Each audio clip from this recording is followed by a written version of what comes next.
उसका छोटा भाई अरिमर्दन, उसका सचिव जो था मंत्री धर्मरुचि, सत्यकेतु महाराज चौथा पल आने के बाद राजपाट बनी बेटे को दे करके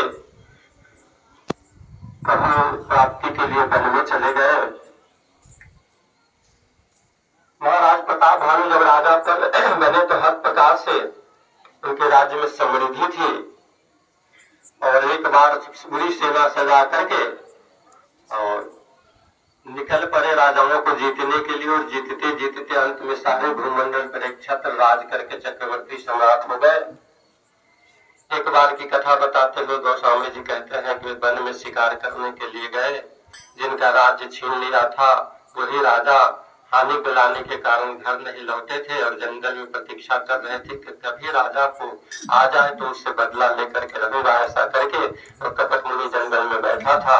संयोग बसात भव्यता होनी थी, महाराज की मुलाकात उस कपट मुनि से होती है और कपट मुनि एक षड्यंत्र रच करके महाराज को कहता है कि आप सारे ब्राह्मणों को निमंत्रण दीजिए और अभ्यर्थी ब्राह्मण आप पर प्रसन्न हो जाएंगे तो सब कुछ आपके हाथ में हो जाएगा। यहाँ तक कि जरा मरण दुख रहित तनु समय जिते जन कोई, एक छत्र ही मही राज सलभ कलप सब कोई। अब जो होने वाला था नहीं, यह वरदान महाराज कहते थे हमको चाहिए, जो आज तक किसी को हुआ नहीं। जरा मरण दुख रहित तनु, बुढ़ापा किसको नहीं आएगा, मृत्यु किसकी नहीं होगी। जरा मरण दुख नहीं, दुख जीवन में किसको नहीं आता है। बड़े हम लोग विचार करते हैं मन में कि बहुत धनी लोग होगा, उसका दुख नहीं होगा। उस धन के पैर पर बैठ करके देखिए, उसके पास जितना दुख है हमारा आपके पास नहीं है। झोपड़ी में सोने वाले जितना पैर पसार करके सोते हैं, मखमली बिछावन पर सोने वाले को नींद नहीं आती है, खाया वो पचता नहीं है, नींद की गोली खानी पड़ती है और बचाने के लिए टेबलेट लेने पड़ते हैं। लगता है कि हमसे जो धनी है वो हमसे ज्यादा सुखी है, ऐसी बात नहीं है। सुख का स्तर यहाँ है जहाँ हमारे राघव सरकार बैठे हुए हैं, इनसे जिनका जितना अधिक संपर्क है, चाहे वो धन के ऊपरी सीमा पर बैठे हो या निम्न सीमा पर बैठे हो, जितना अधिक संपर्क होगा उतना अधिक सुखी होगा और जितना दूर का संपर्क होगा उसी मुताबिक जीवन में उतार चढ़ाव सहना करेगा। महाराज प्रताप भानु कहते हैं बीच बीच में थोड़ा निर्देश हमको जो आता है अपने मन को समझाने के लिए कह लेते हैं, तू भी मानना इसी बात को। जरा मरण दुख रहित तनु समर जितै जन कोई, कि हमारा युद्ध में कोई पराजित न कर पाए, एक क्षत्रिय पुहीन नहीं, कोई दुश्मन भी न रहे और राज कलप सब कोई 100 करोड़ तक राजा बने। कपट मुनि को तो कहना था हाँ ये सब हो जाएगा, होने वाला तो था नहीं। और हमारे आपके घर में कोई पंडा जी आ जाए और हाथ दिखा दे बैठ जाए, बउआ कितने दिन तक ले जीते का 98 वर्ष की उम्र, पंडा जी तो दक्षिणा लेकर के 2800 रुपया चला जाएगा, बच्चा 28 दिन के बाद मरेगा, इसकी कोई गारंटी है। तो इसी तरह से उस कपट मुनि को कहना था, कह दिया और उस पर विश्वास करके महाराज लौट करके आए और संकल्प कर दिए, ब्राह्मणों को पूरा निमंत्रित कर दिए।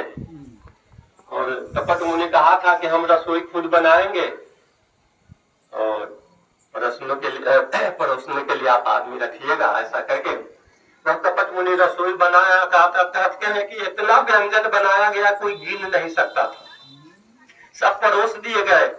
ब्रह्म तब शुरू ही होने वाली थी कि आकाशवाणी हुई कि ब्राह्मण उठ करके अपने अपने घर जाओ, इस अन्न को खाने में बड़ी हानि है। जो अन्न बना हुआ है ब्राह्मणों के मांस को साध करके बनाया गया है। ब्राह्मण ने कुछ विचार नहीं किया और कहा कि हे राजा, तुम हमारा धर्म बिगाड़ना चाह रहा था, इसलिए जाओ राक्षस हो जाए। अब फिर आकाशवाणी हुई कि इसमें तो राजा का कोई दोष नहीं है, ब्राह्मणों ने विचार करके श्राप नहीं दिया। तो राजा भोजनशाला में गए, ब्राह्मण भी साथ में गए, तो न वहां रसोईया था न कोई बनाने वाला था, सब हवा हो गए थे। ब्राह्मण का श्राप तो साचा होने वाला था नहीं। क्या हुआ, भानु प्रताप के यहाँ बार बार इर्द गिर्द के सभी आस पड़ोस के राजा चढ़ाई करने लगे। अंत में महाराज भानु प्रताप अपने राज्य से विहीन हो गए और अंतिम समय उनका दुखपूर्ण बीता और जब शरीर त्याग कर गए तो ब्राह्मणों के श्राद्ध के अनुसार अगला जन्म जो मिला वह रावण के रूप में मिला। और जो छोटा भाई था अरिमर्दन कुंभकर्ण बना, उसका सचिव जो धर्मवीर था वो विभीषण बना और बहुत बड़ी तपस्या की। उसके बाद कहते हैं ब्रह्मा और शंकर भगवान प्रकट हो गए तो सबने वरदान मांगने के लिए कहा। तो रावण ने वरदान मांगा, हम काहू के मरहुन मारे मानर मनुज जाति दुर्बारे, कि हम आदमी और बानर के सिवा किसी से नहीं मरे। कुंभकर्ण को जब देखा तो ब्रह्मा जी विस्मित हो गए, इसका इतना विशाल काय शरीर है, रोज खाएगा तो सारा सृष्टि हफ कर जाएगा। तो शारद मत प्रेरिता सुमति फेरी, शारदा जी को सरस्वती जी को भेजा गया, उसकी जिह्वा पर बैठा तो उसको मादना था कि 6 महीने खाए 1 दिन सोए। तो माद बैठा, हम 6 महीने सोए और 1 दिन खाए। ये मस्त ब्रह्मा ने कहा हम तो यही चाहते थे, ये मस्त किया। फिर विभीषण जी ने भगवान की प्राप्ति के लिए वर मांगा कि हमसे ईश्वर की भक्ति हो जाए, सबको वरदान दिया। जब रावण ने वर पा लिया तो पूरे सृष्टि पर अधर्म करने लगा, जहाँ जहाँ जप जोग विराजा तपमक भागा वहां जा करके सबको नष्ट करता था। तथा आप भी जानते हैं जो अंततोगत्वा ऋषि मुनियों तपस्वियों का खून निकाल करके और सबको जमा कर रहा था। एक बार सारे ऋषियों ने इस पीड़ा को नहीं सहन कर पाए तो उन्होंने कहा ये जो तुम रक्त चूस रहे हो हम लोगों का, यह रक्त ही तुम्हारा नाश करेगा। ऐसा करके उस भय से उन्होंने वही घड़ा जिसमें रक्त रखा गया था, कहते हैं मिथिलापुरी में महाराज जनक से उसका थोड़ा अनबन था, इसलिए उन्होंने कहा कि जनकपुर नहीं भेज तो महाराज जनक के सिरे जाएगा जो। तो इस तरह से वो घड़ा यहाँ आया। वो कहानी अब लंबी है, उधर हम जाए तो बहुत ज्यादा लंबी हो जाएगी। फिर इसके बाद 10 मुख बसवर्ती सब नर नारी पूरी सृष्टि रावण के बस में हो गई। अब एक कथा छठा विश्राम तक हुआ, कल सब हम लोगों ने सुना था।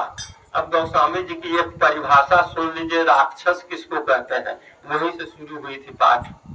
रे बाधे खल बहु चोर जुआरा, बाधे खल चोर जुआरा, जेलम पट पर खल परदारा, जेलम पट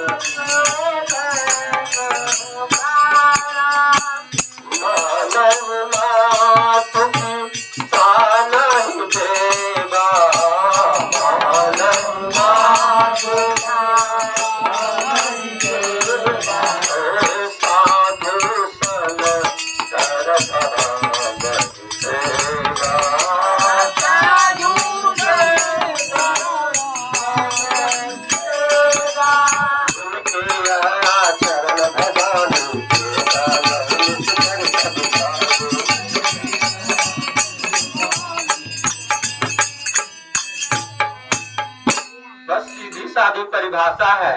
उस परिभाषा की कसौटी पर अपने मन को कस लीजिएगा कि हम राक्षस है या इंसान है। बाधे खल बहु चोर जुआरा, दुष्टता, खल माने दुष्टता। दुष्टता की क्या परिभाषा है? जो हर समय दूसरों से द्वेष रचे, मन में विकार रखा है, अच्छा फलानमा से कब बदला, कब समय मिले जो सो इससे ले लिया जाएगा। ये दुष्टता यदि हमारे आपके मन में बसी हुई है तो ये खल है। बाधे खल बहु चोर जुआरा, दूसरे की संपत्ति चुराने की बात कही गई।